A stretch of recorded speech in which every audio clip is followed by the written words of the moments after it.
congressional reporter for the Washington Post. Great to have all of you here with us. So, Alex, we just had Congressman Scott Taylor on. You may or may not have heard it, but basically he said, you guys in the media, you keep falling for these things. The president tweets, just don't cover it. Just don't touch it. But he would not spell out, and I asked him, which of the presidential statements we are supposed to take seriously and which we're supposed to dismiss. Do we have an answer to that? No, we don't. And I think that the way you sort of prosecuted that question with the congressman and the way you just outlined it now points to just the inherent disingenuousness of the argument that's made on the other side, right? This idea that the president can sort of say whatever he wants and then pick and choose which elements we're supposed to take seriously. That's not how it works when you're the president of the United States. It's not how it works when you're a candidate for president of the United States. I do think, look, Republicans have done a masterful job so far of picking and choosing what they want to respond to that the president says. Laughing off certain kinds of things, condemning the tweets last week about Maker Brzezinski, saying very little over the weekend about the video that was tweeted that was in some ways much more violent.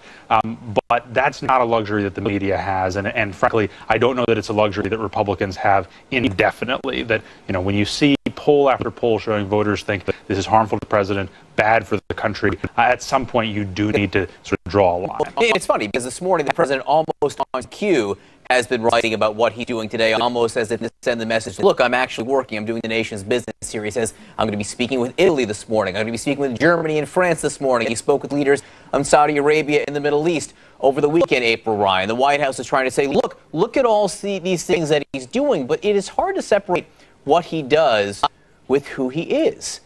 And part of the problem is that we get a window to who he is, the president of the United States, the leader of the free world, with some of the other statements that he's been making over the last 48 hours. So, John, yesterday, I guess he was modern presidential with that tweet, and today he was traditional presidential.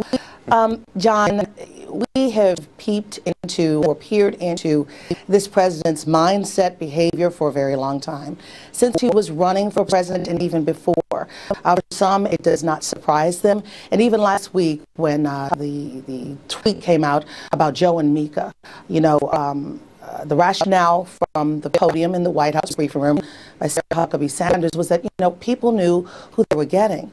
But what really is at stake, and I really haven't heard this in the conversations today or yesterday, you have so many people talking about the Constitution and the rights of the Constitution, but no one is getting at the point that this is challenging the democracy, challenging the First Amendment. And now you're throwing in violence. And it was shocking to see what the Homeland Security Advisor said yesterday to Martha Raddatz. It was clear it's violence. If you hit someone, if you pound someone, you pummel someone, that's violence. And it had a CNN logo. It was violence against a media outlet. And people are listening.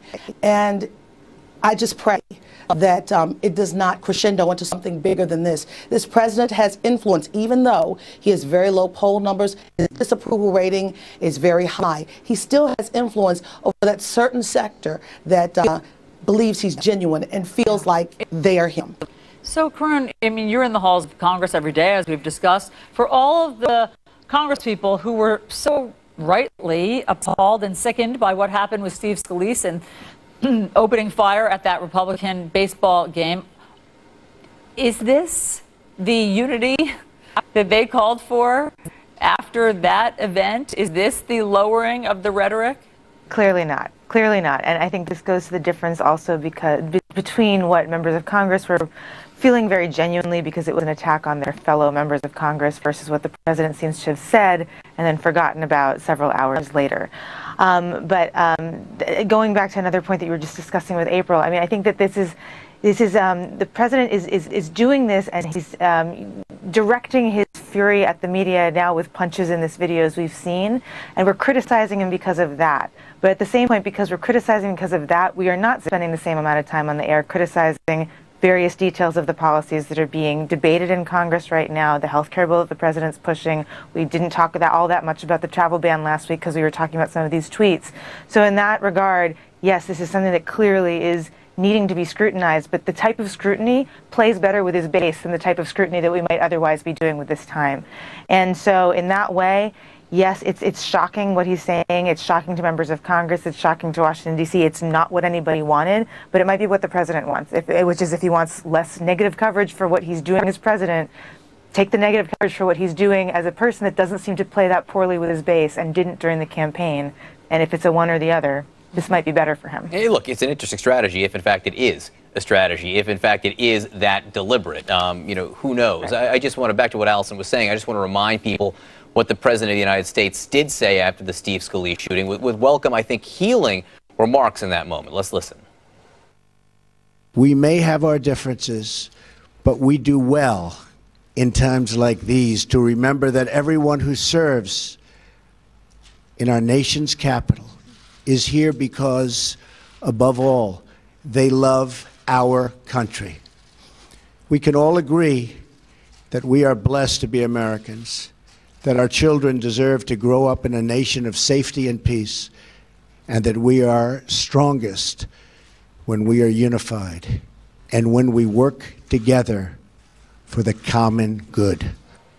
You know, and I think a lot of people will point out, Alex Burns, that journalists like to think that we're working together, you know, for the common good as well, you know, holding truth to power, testing systems in place and testing leadership. That's what's going on here. And that's what the president was calling for there, not here. No, that spirit is clearly gone from the president's public remarks and including his tweets.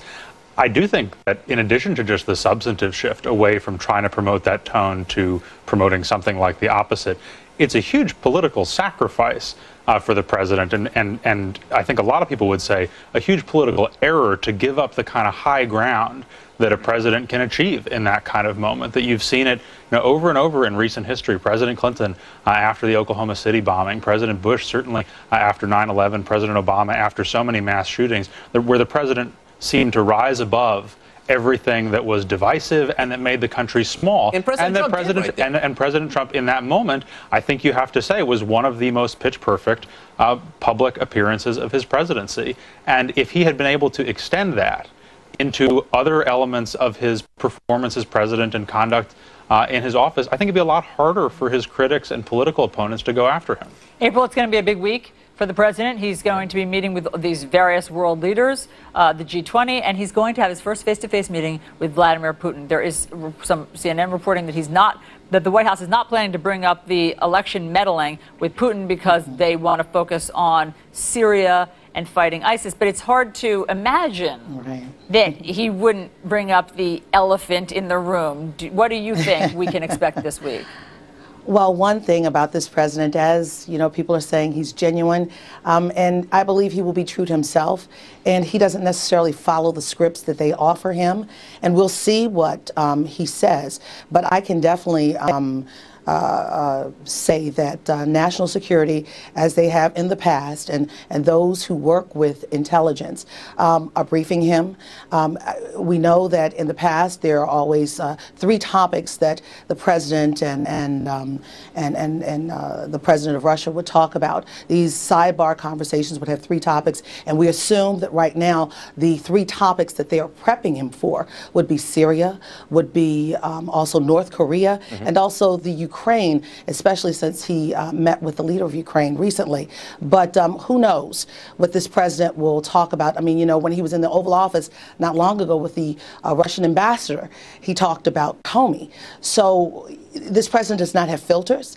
He does what he wants. So we will see. We will see if indeed the topics that we believe should be on the table and are said to be on the table will be on the table. We'll see if he brings in some other sidebar comments.